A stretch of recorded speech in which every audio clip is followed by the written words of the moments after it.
Good morning student, welcome to my YouTube channel PG study classes. और जो आज का जो हमारा टॉपिक है वो है फाइनेंशियल मार्केट का पार्ट थर्ड। तो इससे पहले मैंने दोनों पार्ट्स के अंदर आपको फाइनेंशियल मार्केट क्या होती है, उसके फंक्शन क्या है, ठीक है ना, उसकी टाइप्स क्या है, प्राइमरी मार्केट और secondary market, capital market, money market में कौन से इंस्ट्रूमेंट डील करते हैं, यानी कि मनी मार्केट कौन सी मार्केट होती है जिसमें एक साल से कम वाले बॉन्ड्स डील करते हैं, और कैपिटल मार्केट कौन सी होती है जब कंपनी को लॉन्ग टर्म के लिए पैसा जाए तो वो कंपनी किस मार्केट में जाएगी, कैपिटल मार्केट में जाएगी। आगे फिर कैपिटल मार्केट कितने टाइप की होती है, प्राइमरी जहां पर नए शेयर्स, कंपनी नए शेयर्स और नए डिवेंचर को बेचेगी, यानी कि कंपनी और पब्लिक का डायरेक्टली रिलेशन होगा। और सेकेंडरी मार्केट में कंपनी का कोई रिलेशन नहीं होगा, public to public, investors to investor क्या होगा, डीलिंग होगी। That is called secondary market. और इसी मार्केट को हम नॉर्मल लाइफ के अंदर क्या बोलते हैं, शेयर मार्केट या स्टॉक मार्केट। तो ये मार्केट कहां पर एग्जिस्ट करती है, ये मार्केट एग्जिस्ट करती है स्टॉक एक्सचेंज के अंदर। तो आज हमने इस वीडियो के अंदर देखना है कि स्टॉक एक्सचेंज क्या होता है, स्टॉक एक्सचेंज कैसे काम करता है, क्या क्या चीजों से आप स्टॉक मार्केट के अंदर या स्टॉक एक्सचेंज के अंदर ट्रेडिंग कर सकते हो। तो मोस्ट प्रोबेबली मैं आपको इस वीडियो के अंदर सारा स्टॉक एक्सचेंज के बारे में बता दूंगा। चलो तो स्टार्ट करते हैं। देखो सबसे पहले हमारे पास क्या है, स्टॉक एक्सचेंज क्या होता है। देखो स्टॉक एक्सचेंज या स्टॉक मार्केट या शेयर मार्केट वो ऐसी मार्केट है जहां पर पुराने शेयर्स मतलब वो शेयर्स जो एक बार कंपनी ने बेच दिए, अब इन्वेस्टर टू इन्वेस्टर शेयर्स जहां पर बिकेंगे, that is called place, that is called stock exchange या स्टॉक मार्केट। और ये मार्केट कहां पर एग्जिस्ट करती है, ये मार्केट एग्जिस्ट करती है स्टॉक एक्सचेंज के अंदर। यानी कि स्टॉक एक्सचेंज एक ऐसी प्लेस होती है जहां पर सारे शेयर्स बेचे और खरीदे जाते हैं, किसके द्वारा, एग्जिस्टिंग इन्वेस्टर्स के द्वारा। यानी कि कंपनी डायरेक्टली नहीं आती, यहां पर कंपनी ने प्राइमरी मार्केट में जाके जो भी पैसा लेना था लोगों से ले लिया, उसके बाद लोगों के पास जो शेयर्स थे, अब उनको उन शेयर्स को क्या करना होता है, बेचना होता, क्योंकि कंपनी तो पैसे वापस करेगी नहीं। अब लोगों को जो शेयर्स अपने क्या करने हैं, बेचने हैं, तो वो किस मार्केट में जाएंगे, वो जाएंगे स्टॉक मार्केट। और स्टॉक मार्केट कहां पर होगी, स्टॉक एक्सचेंज के अंदर। तो हमारे देश के अंदर दो मेजर स्टॉक एक्सचेंज है, नेशनल स्टॉक एक्सचेंज और बॉम्बे स्टॉक एक्सचेंज। तो जो भी कंपनी अपने शेयर्स इशू करेंगे ना पब्लिक को, उनको इन स्टॉक एक्सचेंज में लिस्ट होना बहुत ज्यादा क्या है, जरूरी है। अब लिस्ट होने का मतलब क्या है, देखो एक कंपनी है, वो कंपनी शेयर्स पब्लिक को डायरेक्टली इशू कर रही है, तो अब उन्हें अपने शेयर्स को, क्योंकि उसको पता है कि हम पैसा डायरेक्टली वापस नहीं कर सकते लोगों को, तो अब पब्लिक तो जाके उस शेयर्स को क्या करेगी, बेचेगी, खरीदेगी ना। तो इसलिए सारी पब्लिक कंपनी, यानी कि वो कंपनी जो अपने शेयर्स पब्लिक को इशू करती है ना, उनको इन स्टॉक एक्सचेंज में जाकर क्या होना पड़ता है, रजिस्टर्ड होना पड़ता है, ताकि नॉर्मल इन्वेस्टर्स आए और अपने इस स्टॉक एक्सचेंज के अंदर आके शेयर्स क्या कर लें, बेच लें और खरीद लें। तो that is called stock exchange या स्टॉक मार्केट। तो स्टॉक एक्सचेंज एक ऐसा इंस्टीट्यूशन है, वो ऐसा प्लेटफॉर्म प्रोवाइड करता है जहां पर एग्जिस्टिंग सिक्योरिटीज मतलब शेयर्स, डिवेंचर्स बेचे और खरीदे जाते हैं, ठीक है ना। तो स्टॉक एक्सचेंज एक ऐसा इंस्टीट्यूशन है जिसको स्टॉक मार्केट भी बोलेंगे, जहां पर आप एग्जिस्टिंग सिक्योरिटीज मतलब जो सिक्योरिटीज ऑलरेडी कंपनी ने इशू कर दी हैं, वो पब्लिक टू पब्लिक खरीदी बेची जा सके, that is called stock market और स्टॉक एक्सचेंज। और according to security contract regulation act, stock exchange मतलब क्या होता है, anybody individual whether incorporated और not consisted for the purpose of assisting, regulating and controlling the buying and selling और dealing in security। यानी कि कोई भी ऐसा व्यक्ति हो या कोई भी ऐसी कंपनी हो या कोई भी ऐसी ऑर्गेनाइजेशन हो जिसका मेन मोटिव क्या है, selling and buying of security के अंदर डील करना, उसको रेगुलेट करना, उसको क्या बोला जाएगा, स्टॉक एक्सचेंज बोला जाएगा। तो हमारे देश के अंदर मेजरली कौन से स्टॉक एक्सचेंज वर्क करते हैं, national stock exchange and Bombay stock exchange. तो अगर कोई भी कंपनी, जैसे फॉर एग्जांपल रिलायंस है, टाटा है, इन सब ने अपने शेयर इशू कर रखे हैं ना, तो ये सारी कंपनीज अपने आप को इस मार्केट के अंदर, इस एक्सचेंज के अंदर रजिस्टर्ड करवा लेती है, ताकि इनके शेयर्स नॉर्मली यहां पर क्या हो सके, ट्रेड हो सके। तो दैट इज, ये एक प्लेटफॉर्म है, इस प्लेटफॉर्म के अंदर कंपनीज ऑलरेडी क्या होती हैं, रजिस्टर्ड होती हैं। अब आम पब्लिक को अगर इन प्लेटफॉर्म में शेयर्स लेने हैं, तो वो कैसे लेगी? इससे पहले स्टॉक एक्सचेंज कैसा था? देखो आपने फिल्म देखी होगी स्कैम 1992, और नहीं देखी तो आप जाके देख सकते हैं। 1992 से पहले स्टॉक एक्सचेंज के अंदर ही ना लोग जाते थे। वहां पर क्या होता था, बहुत सारे ब्रोकर्स खड़े होते थे, शेयर ब्रोकर खड़े होते थे, वो अपने क्लाइंट के बिहाफ के ऊपर जाते थे और डीलिंग चलती थी कि इस कंपनी शेयर का भाव इतना है, हम ये शेयर बेचने आए हैं। सेलर्स एंड बायर मीट करते थे, बहुत बड़ी मंडी टाइप लगता होता था। लेकिन आजकल ये स्टॉक एक्सचेंज क्या हो चुका है? ये स्टॉक एक्सचेंज कंप्लीटली क्या हो चुका है? ऑनलाइन हो चुका है। यानी कि जो ब्रोकर्स हैं वो कंप्लीटली उनके पास ये ऑनलाइन एक्सेस है। अब जो आम पब्लिक है वो इन ब्रोकर से डील करती है, और ब्रोकर बेसिकली किसके अंदर काम करते हैं? स्टॉक एक्सचेंज के अंदर। तो डायरेक्टली पब्लिक स्टॉक एक्सचेंज के अंदर काम नहीं कर सकती। पब्लिक को अगर स्टॉक एक्सचेंज में से कोई शेयर खरीदना है तो वो विद द हेल्प ऑफ किसके खरीदना पड़ेगा? ब्रोकर की मदद से खरीदना पड़ेगा। और 1992 के बाद ये हमारा सिस्टम सारा क्या हो गया था? ऑनलाइन। इससे पहले सारा सिस्टम क्या था? ऑफलाइन सिस्टम था। अब ऑफलाइन सिस्टम की अपनी कुछ प्रॉब्लम्स थी। क्या थी? वहां पर प्राइस मैनिपुलेट होता था। मतलब क्योंकि ब्रोकर को जाना पड़ता था। अब ब्रोकर जाता था तो मान लो उसको दूसरा ब्रोकर, मान लो एबीसी लिमिटेड कंपनी थी, अब मान लो उसके पास 100 एबीसी लिमिटेड कंपनी के किसी ब्रोकर के पास 100 शेयर्स थे 10 रुपए के हिसाब से। तो उसके क्लाइंट ने क्या बोला कि अगर 11 रुपए में बिके तो बेच देना। तो मान लो अगर इस ब्रोकर को 13 रुपए का कोई क्लाइंट मिल गया, 14 का मिल गया, तो जो 2-3 रुपए थे वो ब्रोकर अपने पास ही रख लेता था, क्लाइंट तक उसकी इंफॉर्मेशन पहुंच ही नहीं पाती थी। तो इससे क्लाइंट का क्या होता था? नुकसान होता था। या कुछ भी फॉर्ज एक्टिविटीज होती थी कि दिखाए जाते थे शेयर्स बट एक्चुअल में वो एग्जिस्ट नहीं करते थे। तो ऐसी बहुत सारी ऑफलाइन के अंदर क्या थी? प्रॉब्लम्स थी। तो इसी वजह से सेबी बनाया गया। अब सेबी क्या था? Security exchange board of India. उसके बाद 1992 के बाद एक प्रॉपर हमारा सिस्टम सेटअप किया गया। चलो तो देखते हैं हमारे पास क्या था। देखो functions of stock market. Stock market के फंक्शन क्या है, क्या काम करती है स्टॉक मार्केट और स्टॉक एक्सचेंज क्या काम करती है? Providing liquidity and marketability to existing security. जो स्टॉक मार्केट होती है ना, वो एग्जिस्टिंग सिक्योरिटीज को लिक्विडिटी प्रोवाइड करती है और मार्केटेबिलिटी प्रोवाइड। मतलब लिक्विडिटी मतलब क्या होता है? आप जाकर अपने स्टॉक को इमीडिएटली यहां पर बेच सकते हो, जो कंपनी, जो आपके पास क्या है? शेयर्स हैं जो आपने कंपनी से ले रखी। मतलब अगर मान लो मिस्टर ए है और मिस्टर ए ने रिलायंस के 10,000 शेयर्स लिए थे जब रिलायंस ने शेयर्स बेचे थे प्राइमरी मार्केट में। अब मिस्टर ए को पैसे की जरूरत पड़ गई तो अचानक से कहां पर जाएगा? शेयर मार्केट है, स्टॉक मार्केट के अंदर अपने ब्रोकर को कांटेक्ट करेगा और वहां पर जाके इमीडिएटली इन शेयर्स को बेचकर पैसा ले सकता है। तो मार्केटेबिलिटी मतलब शेयर्स कहां पर बिकेंगे? स्टॉक मार्केट के अंदर। और ये कौन प्रोवाइड करेगा? स्टॉक मार्केट प्रोवाइड करेगी। सिक्योरिटीज, प्राइसिंग ऑफ सिक्योरिटीज, तो शेयर्स का प्राइस कौन डिसाइड करता है? स्टॉक मार्केट नहीं डिसाइड करती, बट वो मदद करती है एक प्राइस पे पहुंचने के लिए। कैसे? देखो स्टॉक मार्केट के अंदर बायर्स भी हैं और सेलर भी हैं। तो बायर्स अपने शेयर्स को बेचना चाहते हैं और सेलर अपने खरीदना चाहते हैं। तो एक particular rate according to demand and supply क्या हो जाता है? अगर मान लो रिलायंस की डिमांड बहुत ज्यादा है तो उसका प्राइस भी क्या होगा? ज्यादा होगा। तो डे टू डे क्या होती रहती है? फ्लक्चुएशन होती रहती है, प्राइस बढ़ता रहता है, कम होता रहता है। तो ये प्राइसिंग ऑफ सिक्योरिटी भी कौन करता है? स्टॉक मार्केट करता है। थर्ड हमारे पास क्या होता है? Safety of transaction. तो ट्रांजैक्शंस की सेफ्टी, ट्रांजैक्शन कौन सी? शेयर को बेचना और खरीदना। ये भी कौन देखता है? ये भी स्टॉक एक्सचेंज देखता है। कैसे? ताकि लोग जो पैसा लगा रहे हैं ना वो सेफ हो। यानी कि अगर कंपनी ने, या मान लो आपने कोई 100 शेयर या 500 शेयर्स खरीदे हैं ना, तो उसका पूरा का पूरा पैसा ही उस दूसरे शेयर होल्डर के पास जाए। ये ना हो कि आपको दिखाया कोई प्राइस हो जाए और बेच किसी और प्राइस में दिया जाए, या उस कंपनी के बारे में आपको कोई फॉर्ज इंफॉर्मेशन दी जाए। तो इस सारी बात का ध्यान कौन रखेगा? स्टॉक मार्केट और स्टॉक एक्सचेंज रखता है। और कंट्रीब्यूशन टू इकोनॉमिक ग्रोथ, देश की तरक्की में। कैसे देश की तरक्की में हिस्सा देगा? देखो डिसइन्वेस्टमेंट एंड री इन्वेस्टमेंट, जिससे क्या होगा? कैपिटल फॉर्मेशन होगी और इकोनॉमिक ग्रोथ होगी। देखो डिसइन्वेस्टमेंट मतलब क्या होता है? मान लो अगर आपके पास 10,000 रिलायंस के शेयर्स हैं, आपको लग रहा है कि इन फ्यूचर रिलायंस अच्छा काम नहीं करने वाली, तो आप इन शेयर्स को क्या कर दोगे?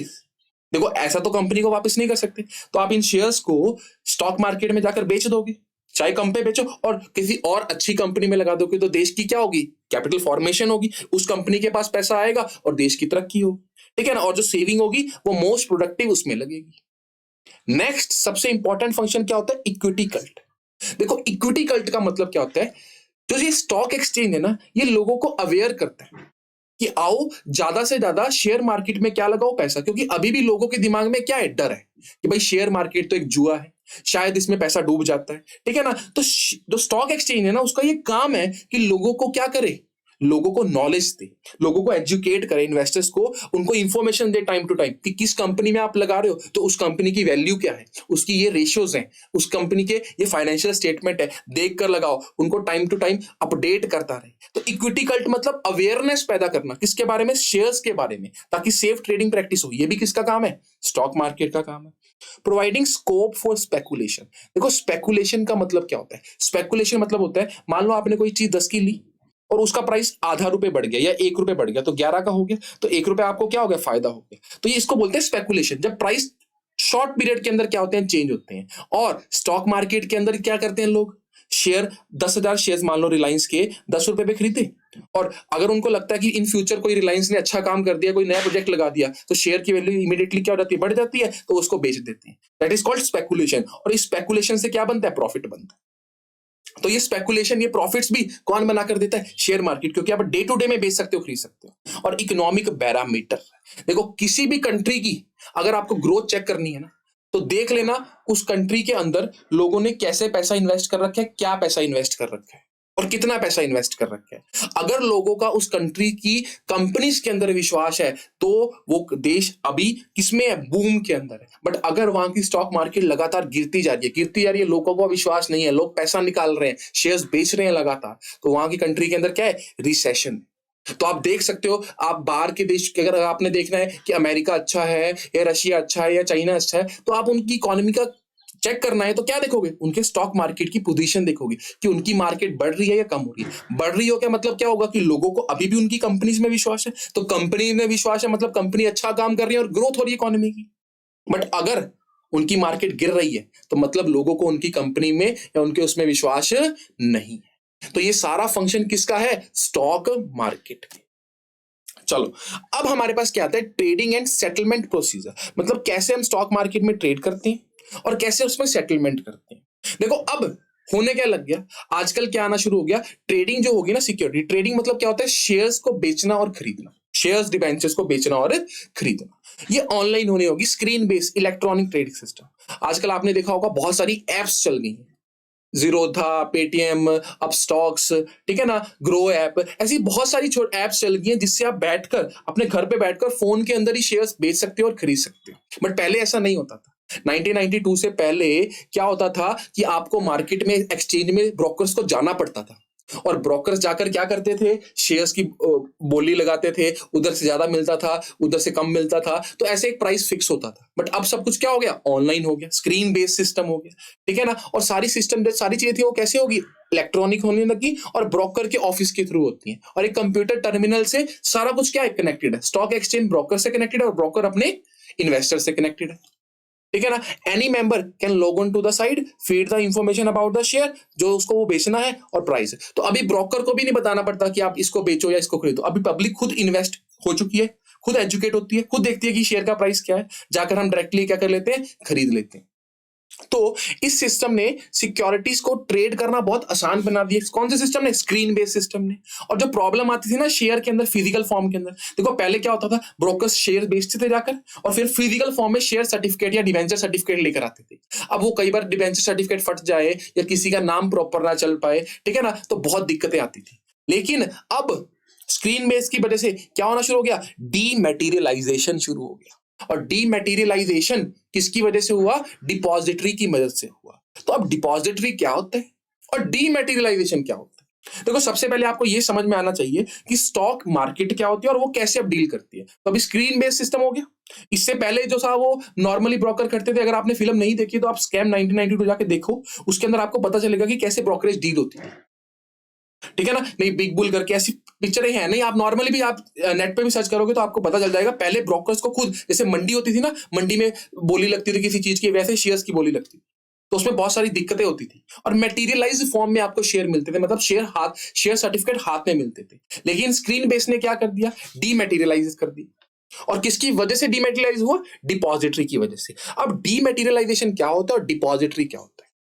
ध्यान से समझना है। डीमैटेरियलाइजेशन क्या होता है और डिपॉजिटरी क्या होता है। देखो डीमैटेरियलाइजेशन क्या है, ये एक प्रोसेस है जिसके हम, जो हमारे पास फिजिकल सिक्योरिटीज आती थी ना, अब फिजिकल सिक्योरिटी मतलब क्या हो गया, मान लो अगर आपको आज से काफी समय पहले अगर एबीसी कंपनी के 100 शेयर चाहिए थे ना, तो आपके पास 100 शेयर्स का एक सर्टिफिकेट आता था, अब सर्टिफिकेट की अपनी प्रॉब्लम्स थी, फट गया या कोई प्रॉब्लम होगी, नाम गलत चढ़ गया या कुछ भी दिक्कत आ गई, तो वो सारी दिक्कतें अराइज होती थी। बट जब ऑनलाइन सिस्टम हुआ ना, तो अब सर्टिफिकेट भी कैसे आने लगे, ऑनलाइन आने लगे, डीमेटेरियलाइजेशन फॉर्म के अंदर आने लगे। तो ये वो प्रोसेस था जिसमें उन्होंने फिजिकल फॉर्म ऑफ सिक्योरिटीज उसको किस में कन्वर्ट कर दिया, इलेक्ट्रॉनिक फॉर्म के अंदर। जो आपके शेयर्स थे ना, उसको इलेक्ट्रॉनिक फॉर्म के अंदर कन्वर्ट कर दिया, और उसको कहां पर रखा, आपको नहीं दिया, उसको रखा पब्लिक के डीमैट अकाउंट के अंदर। डीमैट मतलब डीमैटेरियलाइज्ड अकाउंट के अंदर रखा।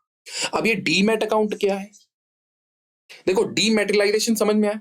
डीमैटेरियलाइजेशन का मतलब क्या होता है कि जब आपके जो पास जो फिजिकल शेयर्स थे ना, अब आपको फिजिकल शेयर नहीं देगी कंपनी या इन्वेस्टर्स ब्रोकर्स, अब आपको डीमैट अकाउंट के अंदर आपके शेयर ट्रांसफर कर दिए जाते हैं। तो ये एक तरीके का ना अकाउंट होता है, जैसे आपका बैंक अकाउंट खुलता है ना, वैसे ये अकाउंट होता है। ये आपको एक डीमैट अकाउंट खुलवाना पड़ता है, किसके पास, डिपॉजिटरी के पास। तो डिपॉजिटरी लाइक क्या हो गया, बैंक। देखो आप नॉर्मली अगर आपको पैसे जमा करवाने हैं ना, तो आप बैंक में जाते हो, आपका बैंक क्या खोलता है, एक सेविंग अकाउंट या करंट अकाउंट खोलता है। ऐसे ही अगर आपको शेयर्स चाहिए ना, शेयर्स के अंदर डीलिंग करनी है, तो आपको एक डीमैट अकाउंट खुलवाना पड़ता है।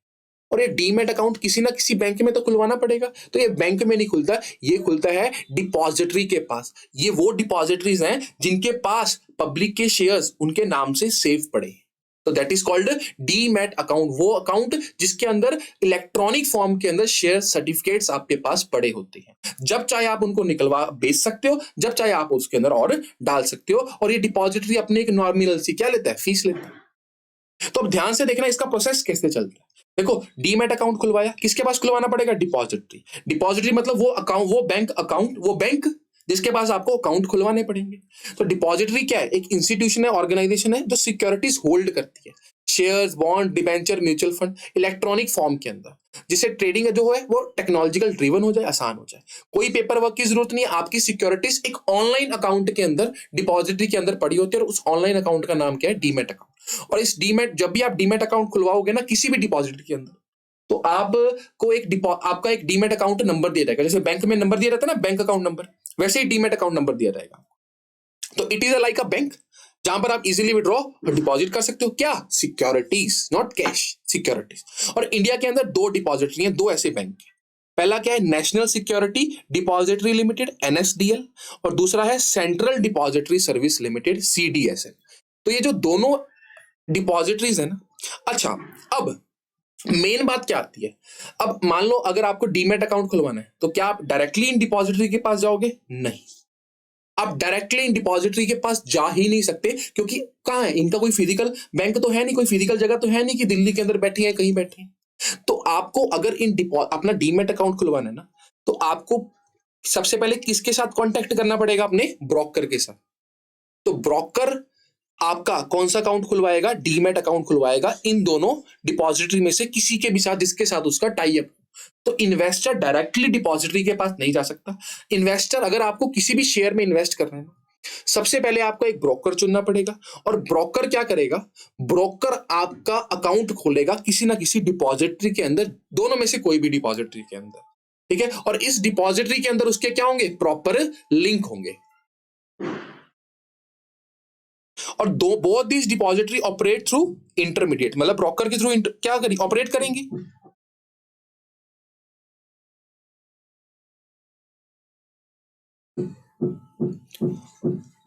और which are electronically connected to them, तो वो इलेक्ट्रॉनिकली उनके साथ क्या रहेंगे, कनेक्ट लेंगे।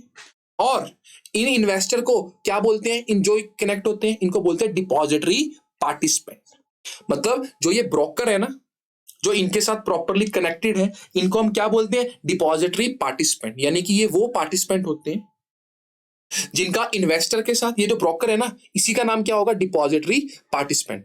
तो ये कनेक्टेड है किसके साथ, इन्वेस्टर के साथ और डिपॉजिटरी के साथ। तो डिपॉजिटरी के पास डायरेक्टली इन्वेस्टर नहीं जा सकता, उसको उसके पास जाना पड़ेगा with the help of broker.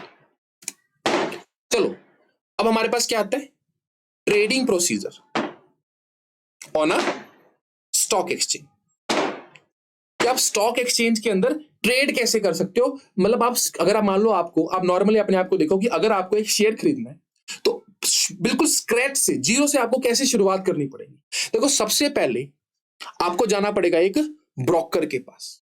अब ब्रोकर कहां से ढूंढोगे? देखो आपके ऑफिस, आप देखोगे आपके शहर के अंदर ऑफिस खुले होते हैं जो सेबी द्वारा रजिस्टर्ड ब्रोकर होते हैं। अब सेबी कौन है? सेबी एक अथॉरिटी है जिसको सरकार ने बोला हुआ है कि वो कैसे स्टॉक मार्केट को रेगुलेट करेगी।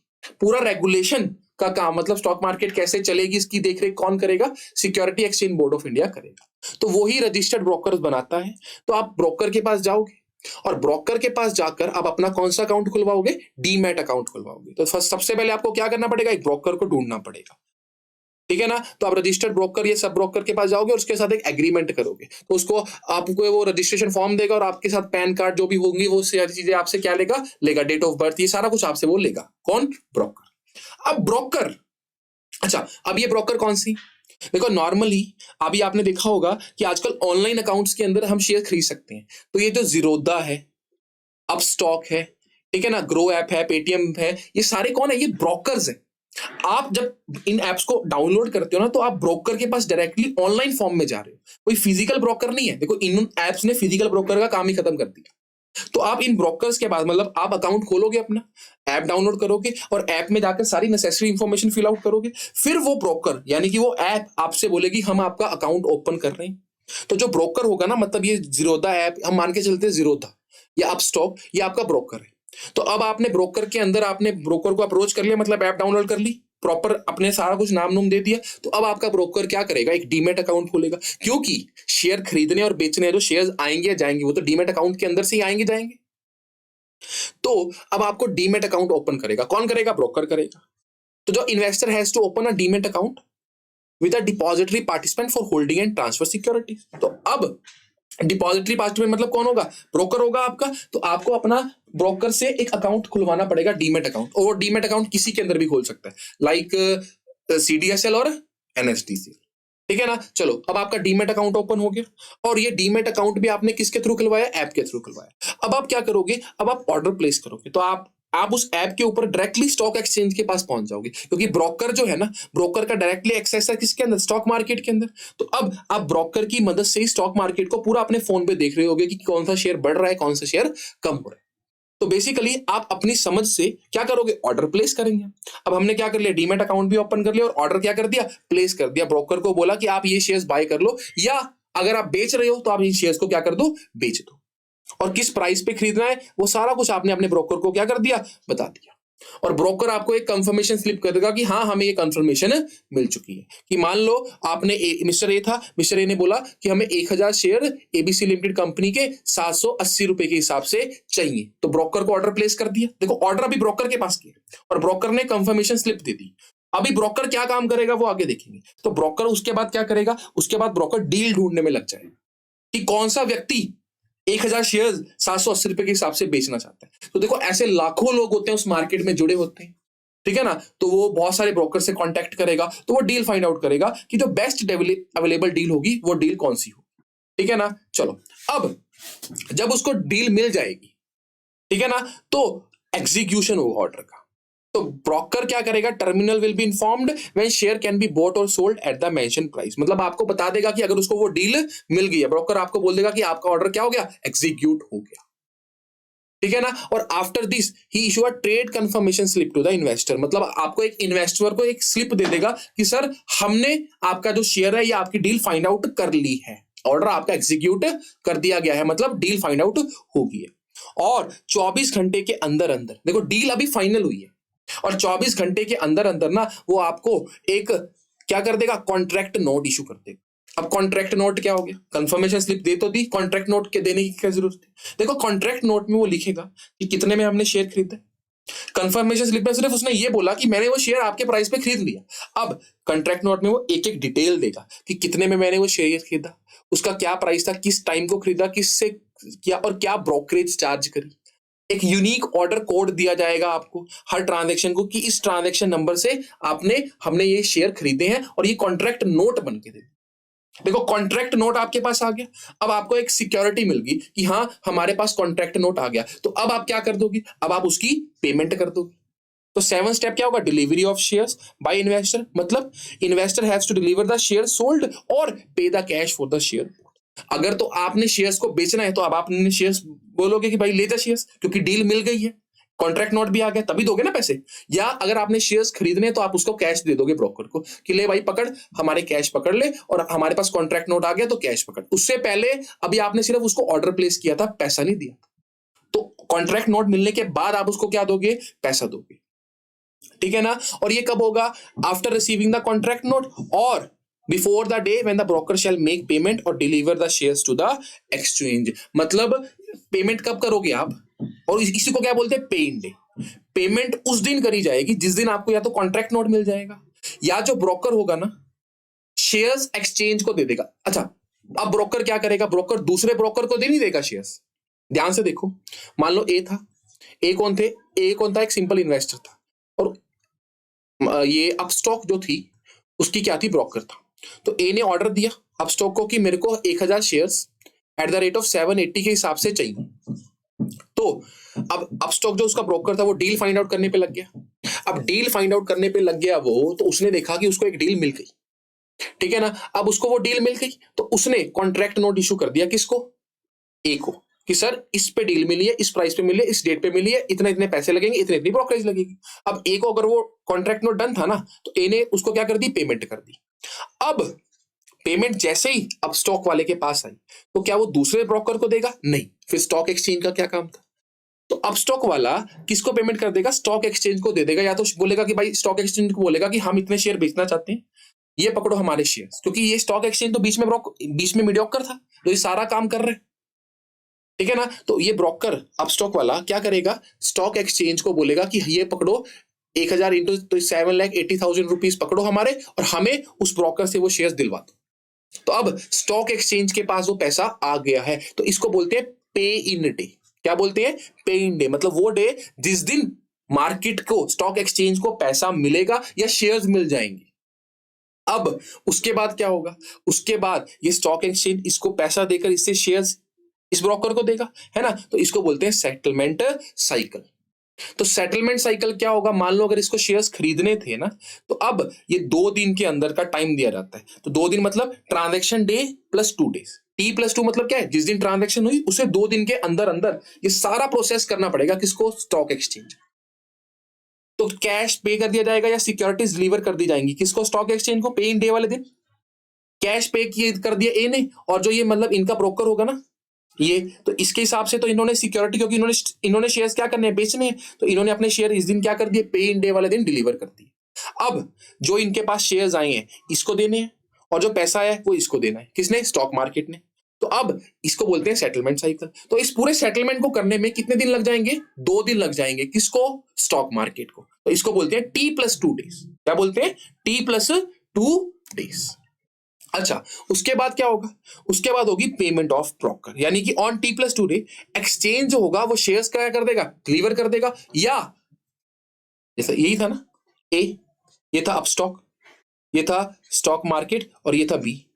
तो इसने शेयर्स बेचने थे और इसने क्या करने थे, खरीदने थे। तो T+2 वाले इसको पेमेंट कर दी, इसको शेयर दे दिए जाएंगे, और इसको क्या कर दी जाएगी, पेमेंट कर दी जाएगी, ठीक है ना। और इसको क्या बोलते हैं, पे आउट डे। अब ये ब्रोकर के पास गए, ठीक है ना, किसके पास गए, ये ब्रोकर के पास चले गए। अब 24 और the broker has to make the payment to the investor within 24 hours of the pay out day. तो जो ब्रोकर होगा ना उसको क्या करना पड़ेगा, 24 घंटे के अंदर अंदर, जैसे ही उसके पास शेयर्स आ गए उसको पेमेंट, तो पेमेंट तो पहले ही हो जाती है, 24 घंटे का इंतजार भी नहीं करना पड़ता। अच्छा, उसके बाद क्या होगा, शेयर्स डिलीवर किए जाएंगे। तो finally the broker can make delivery of share in the demat form directly to the investors demat account. Broker के पास आए, ब्रोकर डायरेक्टली क्या कर देगा, डीमैट अकाउंट के अंदर वो शेयर्स को ट्रांसफर कर देगा। तो इन्वेस्टर जो होगा, investor has to give detail to his depository participant about his demat account to take delivery of security directly. तो मान लो ए था, उसका एक नया ब्रोकर था, तो अब इस ब्रोकर को बताना पड़ेगा ना ए को कि किस डीमैट अकाउंट के अंदर ट्रांसफर करने हैं। तो ए पहले ही बता के रखेगा, तो ये क्या कर देगा, ट्रांसफर कर देगा, और ये इसके अकाउंट में पेमेंट ट्रांसफर करेगा। तो ये हमारे पास सारा प्रोसीजर क्या था, स्टॉक एक्सचेंज का प्रोसीजर था। नॉर्मल इसको आसान भाषा में अगर आप समझोगे ना, तो ये तो एक लॉजिकल भाषा थी हमारे पास जिसको हमने राइट डाउन करना है पेपर के अंदर। बट नॉर्मली सिंपल देखो कि आप सबसे पहले अगर आपको किसी भी कंपनी का शेयर खरीदना है ना, तो आपको एक ब्रोकर ढूंढना पड़ेगा, रजिस्टर्ड ब्रोकर। तो चाहे वो रजिस्टर्ड ब्रोकर कोई ऐप भी हो सकती है, चाहे आपकी साइट पे मतलब आपके शहर में कोई व्यक्ति बैठा हुआ हो सकता है। अब आप उसके पास जाओगे और उसको क्या बोलोगे कि हमें इस कंपनी के शेयर्स चाहिए, 1000 शेयर्स चाहिए और एट द रेट ऑफ 500 चाहिए। तो वो ब्रोकर अपने दूसरे ब्रोकर से या मार्केट से जाकर कांटेक्ट करेगा कि किसके पास ये शेयर्स हैं, कौन बेचने के लिए तैयार है, और जो भी व्यक्ति उन शेयर्स को बेचने के लिए तैयार होगा उससे डील की जाएगी। और जैसे ही डील हो गई तो ब्रोकर इसको एक कॉन्ट्रैक्ट नोट इशू करेगा कि हमने डील कर ली है, इतनी ब्रोकरेज लगेगी, बोलो आप तैयार हो तो पेमेंट कर दो। जिस दिन तो अगर ये तैयार होगा तो ऐसे ही दूसरे वाले का ब्रोकर भी जो शेयर बेचना चाहता है वो भी तैयार होगा, वो भी सेम बात बोलेगा। तो इसको बोलेंगे पे इन डे। पे इन डे मतलब जिस दिन ये इसको कैश देगा और जिस दिन ये इसको क्या देगा, शेयर्स देगा। अब ये ब्रोकर, इन दोनों ब्रोकर्स, इसके पास कैश आ गया, इसके पास शेयर्स आ गए, बीच में कौन है, सिक्योरिटी मार्केट। ये डायरेक्टली बात नहीं कर सकते बिकॉज स्टॉक एक्सचेंज बेटा है। तो स्टॉक ये क्या करेगा, ब्रोकर स्टॉक एक्सचेंज को दे देगा अपने शेयर्स, ये इसको कैश दे देगा। और उसके बाद क्या किया जाएगा, स्टॉक मार्केट 2 दिन का टाइम लेगा इसकी शेयर्स इसको देने में और इसकी पेमेंट इसको करने में, ठीक है ना। उसके बाद नॉर्मली ब्रोकर्स क्या करेंगे, इनके शेयर्स इनके डीमैट अकाउंट के अंदर ट्रांसफर कर देंगे। तो that is called normally a process of trading on a stock exchange. तो ये था हमारे पास स्टॉक एक्सचेंज, जिसमें हमने कंप्लीटली समझा कि स्टॉक एक्सचेंज क्या है, कैसे वो काम करते हैं, डिपॉजिटरी कौन होते हैं, डिपॉजिटरी पार्टिसिपेंट कौन होते हैं, ठीक है ना, डीमेटेरियलाइजेशन क्या होता है। तो डिपॉजिटरी कौन होते हैं, जिसके अंदर डीमेट अकाउंट खुलता है और डायरेक्टली उसका किसके साथ कांटेक्ट होता है, ब्रोकर्स के साथ। उन्हीं ब्रोकर को क्या बोलते हैं, डिपॉजिटरी पार्टिसिपेंट। और उन डिपॉजिटरी पार्टिसिपेंट के साथ किसका लिंक होता है, इन्वेस्टर्स का। चलो, तो ये था हमारे पास ट्रेडिंग प्रोसीजर होना स्टॉक एक्सचेंज। इसके बाद नेक्स्ट वीडियो के अंदर हम देखेंगे कि सेबी कैसे वर्क करता है, क्या क्या उसके फंक्शंस हैं, क्यों बनाया गया, वो क्या पर्पस था उसका बनाने का, और कौन से फंक्शंस के लिए वो काम करता है। Thank you.